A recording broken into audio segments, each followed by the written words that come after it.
Willkommen zu einer weiteren Reise in die Vergangenheit. Stell dir vor, du befindest dich auf einem Segelschiff vor mehreren hundert Jahren.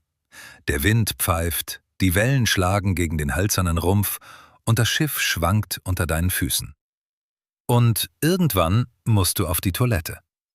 Was heute selbstverständlich ist, konnte an Bord eines historischen Segelschiffes zu einem echten Abenteuer werden. Denn die Toiletten lagen häufig direkt am Bug oder an der Außenseite des Schiffes. Schutz vor Wind, Wellen oder neugierigen Blicken gab es kaum. Und wenn das Wetter schlecht wurde, konnte selbst der einfachste Toilettengang gefährlich werden. Wie genau funktionierten diese ungewöhnlichen Toiletten? Wo gingen hunderte Seeleute auf die Toilette? Und was geschah mit den Hinterlassenschaften? Begleiten wir die Seeleute auf einen etwas ungewöhnlichen Blick in den Alltag des Segelzeitalters. Die hygienischen Bedingungen auf den Segelschiffen des 15. bis 19. Jahrhunderts waren, vorsichtig ausgedrückt, alles andere als komfortabel. Zwar gab es Toiletten und Vorrichtungen zur Entsorgung menschlicher Ausscheidungen, doch gemessen an der Zahl der Menschen an Bord waren sie oft hoffnungslos überlastet. Ein besonders eindrucksvolles Beispiel ist die Batavia. Das niederländische Schiff lief 1628 mit rund 350 Menschen an Bord von den Niederlanden in Richtung Ostindien aus. Für diese große Zahl von Menschen standen gerade einmal 4 Latrinen zur Verfügung. 2 davon waren außerdem den Offizieren vorbehalten. Für die gewöhnlichen Seeleute blieben also nur 2 Toiletten. Und diese hatten mit einer modernen Toilette ungefähr so viel gemeinsam wie ein Holzfass mit einem Badezimmer. Es handelte sich meist um einfache Sitze oder Bretter mit einer Öffnung. Die Toiletten befanden sich an der Außenseite des Schiffes, häufig im Bereich des Bugs. Die Ausscheidungen fielen einfach durch die Öffnung ins Meer. Eine Kabine, eine Tür oder auch nur ein wenig Privatsphäre gab es für die einfachen Seeleute normalerweise nicht. Wer dort saß, war Wind, Wetter und den Blicken seiner Kameraden gleichermaßen ausgesetzt. Der englische Begriff Head für eine Schiffstoilette geht übrigens ebenfalls auf diese alte Anordnung zurück. Die Toiletten befanden sich traditionell am vorderen Ende des Schiffes, also am Bug. Doch selbst dort musste man zunächst einmal überhaupt sicher sitzen können. Eine besonders merkwürdige Lösung gab es für die Reinigung. Laut dem Historiker Mike Dash wurde auf manchen Schiffen ein Seil verwendet, das von der Latrine ins Wasser hing. Das Ende des Seils war ausgefranst und diente offenbar dazu, sich damit zu reinigen. Das klingt bereits unangenehm genug, doch man muss sich zusätzlich vorstellen, dass dieses Seil ständig nass war, im Meerwasser hing und mit dem verschmutzten Wasser in Berührung kam. Der Begriff Hygiene bekam an Bord also eine sehr großzügige Bedeutung. Und bei schlechtem Wetter wurde die Situation noch schwieriger. Bei starkem Seegang konnte es gefährlich sein, die Latrinen am Bug zu benutzen. Eine große Welle genügte, um einen unvorsichtigen Seemann vom Sitz zu reißen. Dann musste man sich unter Deck behelfen. Dort standen Nachttöpfe zur Verfügung. Wer einen besaß, konnte sich glücklich schätzen. Andere Männer suchten sich einfach eine Ecke oder verrichteten ihr Geschäft über einer Treppe oder in einem weniger beachteten Bereich des Schiffes. Doch auch ein Nachttopf war keine besonders sichere Lösung. Ein schwankendes Schiff, schlechte Beleuchtung und enge Räume sorgten dafür, dass immer wieder etwas daneben ging. Und wenn ein solcher Topf umkippte, blieb der Inhalt natürlich nicht einfach dort liegen. Flüssigkeiten konnten durch Ritzen und Öffnungen in den Decks nach unten laufen. Schließlich sammelte sich vieles in der Bilge, dem tiefsten Bereich des Schiffsrumpfes. Die Bilge war ohnehin einer der unangenehmsten Orte eines historischen Schiffes. Denn ein Holzschiff war niemals vollkommen dicht. Wasser drang durch Fugen und Ritzen ein und sammelte sich zusammen mit allem möglichen Schmutz im unteren Teil des Rumpfes. Wenn dazu noch menschliche Ausscheidungen kamen, entstand eine übel riechende Mischung, die regelmäßig entfernt werden musste. Dafür waren die Lenzpumpen zuständig. Was aus ihnen herauskam, muss für die Seeleute kaum auszuhalten gewesen sein. Der spanische Seefahrer Eugenio de Salazar beschrieb 1573 den Inhalt eines solchen Bereichs als etwas, das für Zunge, Nase und Augen gleichermaßen unerträglich sei. Und manchmal konnte dieser Schmutz nicht einmal einfach direkt ins Meer gepumpt werden. Dann musste er zunächst auf ein höheres Deck befördert werden und von dort über Öffnungen und Luken nach draußen gelangen.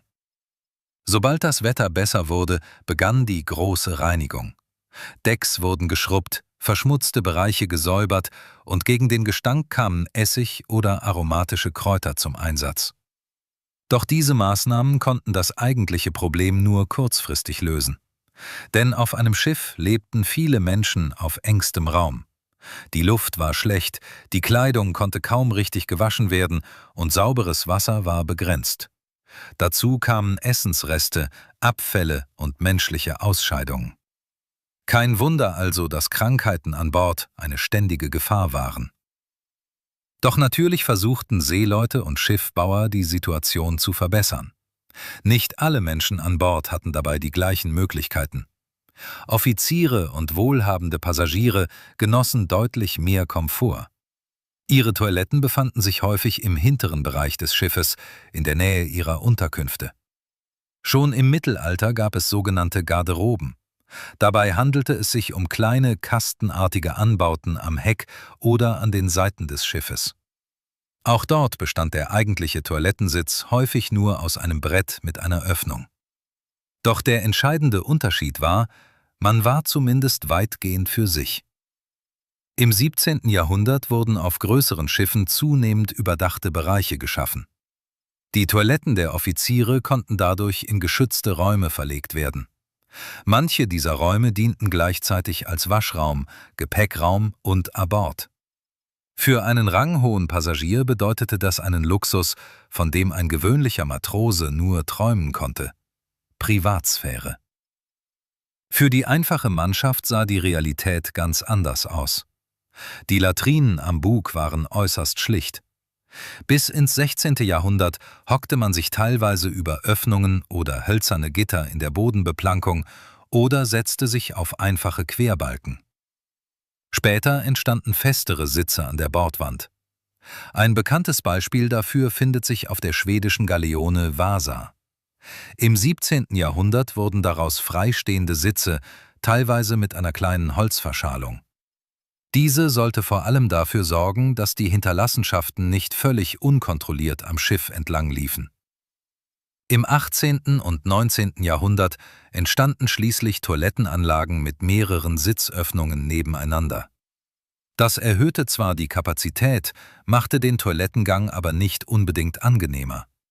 Denn eine wichtige Sache blieb bestehen: Man saß im Freien. Wind, Regen, Gischt und Wellen gehörten weiterhin dazu. Und die Seeleute mussten darauf achten, welche Seite des Schiffes sie benutzten. Idealerweise wurde die Toilette auf der windabgewandten Seite aufgesucht. Wer gegen den Wind urinierte, konnte schnell feststellen, dass die Physik auf einem Segelschiff keine Rücksicht auf die Würde eines Seemanns nahm. Doch nicht nur die Menschen mussten mit den Folgen leben. Auch das Schiff selbst bekam seinen Teil ab. Nach mehreren Wochen auf See konnte sich unter den Toilettenbereichen eine beträchtliche Menge Schmutz angesammelt haben. Die britische Marine hatte dafür offenbar eine ganz eigene Methode, um jemanden für die Reinigung des Schiffsrumpfes zu bestimmen. Der Vizeadmiral William Monson beschrieb eine Regel, nach der derjenige, der am Montagmorgen als erster beim Lügen ertappt wurde, öffentlich als Lügner bezeichnet wurde. Anschließend musste er eine Woche lang als Schiffsreiniger arbeiten. Und seine Aufgabe bestand nicht darin, das Innere des Schiffes zu reinigen. Er musste sich um die Außenseite kümmern. Eine ungewöhnliche Form der Bestrafung und vermutlich eine äußerst unangenehme. Für die Unteroffiziere und Kranten gab es ab dem frühen 18. Jahrhundert teilweise geschlossene Toilettenhäuser. Sie befanden sich am hinteren Ende der Galion und boten zumindest etwas Schutz vor Wind, Spritzwasser und neugierigen Blicken. Die einfachsten sanitären Einrichtungen befanden sich jedoch weiterhin dort, wo gerade Platz war. Für das kleine Geschäft gab es beispielsweise Urinale oder einfache Trichter, die in die Bordwand eingelassen waren. Diese bestanden aus Holz oder Blei und führten direkt nach außen. Für das große Geschäft kamen teilweise Wannen zum Einsatz, die außen am Schiff befestigt wurden. Sie hingen gewissermaßen wie Blumenkästen über der Bordwand. Der Seemann musste hineinklettern, sich über eine Öffnung setzen und hoffen, dass das Schiff währenddessen nicht zu stark schwankte. Eine besonders elegante Lösung war das nicht, aber sie erfüllte ihren Zweck. Mit dem Aufkommen größerer Stahlschiffe im 19. Jahrhundert veränderte sich schließlich auch die Form der Schiffe. Die traditionellen Galionen und die weit vorspringenden Bereiche am Bug verschwanden. Damit verschwanden auch viele der alten Toilettenanlagen. Nun mussten andere Lösungen gefunden werden. Statt einzelner Wannen entstanden Plattformen und Toilettenanlagen mit mehreren Öffnungen. Doch auch auf modernen, werdenden Kriegsschiffen blieb die Zahl der Toiletten lange erstaunlich klein. Ein gutes Beispiel ist die britische HMS Duke of Wellington. Obwohl sie auf beiden Seiten Toilettenplattformen mit jeweils 6 Öffnungen besaß, konnte es zu langen Warteschlangen kommen. Die Männer standen teilweise schon in den frühen Morgenstunden an. Bei einer großen Besatzung war die vorhandene Toilettenkapazität einfach nicht ausreichend. Und wenn jemand es nicht rechtzeitig schaffte, konnte das sogar disziplinarische Konsequenzen haben. Jeden Morgen mussten die Hinterlassenschaften beseitigt werden, die irgendwo an Bord zurückgeblieben waren. Erst im Laufe des 19. Jahrhunderts begann sich die Situation grundlegend zu verändern. Toiletten wurden zunehmend ins Innere der Schiffe verlegt. Die sanitären Einrichtungen wurden besser geplant und die Entsorgung menschlicher Ausscheidungen wurde technisch zuverlässiger. Damit begann langsam das Ende jener Zeit, in der ein Toilettengang bedeutete, sich bei Wind und Wellen an den Bug eines Schiffes zu setzen. Doch die Erinnerung an diese Vergangenheit zeigt, wie anders der Alltag auf einem historischen Segelschiff tatsächlich war. Heute denken wir bei einer Schiffsreise an Komfort, saubere Kabinen und funktionierende Badezimmer. Für die Seeleute vergangener Jahrhunderte bedeutete das Leben auf See dagegen Enge, Gestank, harte Arbeit und nur sehr wenig Privatsphäre. Eine Toilette war damals kein selbstverständlicher Bestandteil des Lebens. Sie war eine einfache Öffnung über dem Meer, ein wackeliger Sitz, ein Nachttopf oder manchmal nur eine improvisierte Lösung irgendwo unter Deck. Und vielleicht gehört genau das zu den Dingen, die uns Geschichte besonders eindrucksvoll vor Augen führen. Nicht nur Schlachten, Könige und große Entdeckungen erzählen davon, wie Menschen früher lebten. Manchmal reicht auch ein Blick auf den stillsten und zugleich stinkendsten Ort eines Schiffes. Vielen Dank, dass du mich auf dieser Reise begleitet hast. Sichere dir deinen Platz für die nächste Zeitreise und abonniere jetzt den Kanal. Hinterlasse mir auch gerne einen Kommentar. Welche Epoche oder welches Thema sollen wir als nächstes erkunden?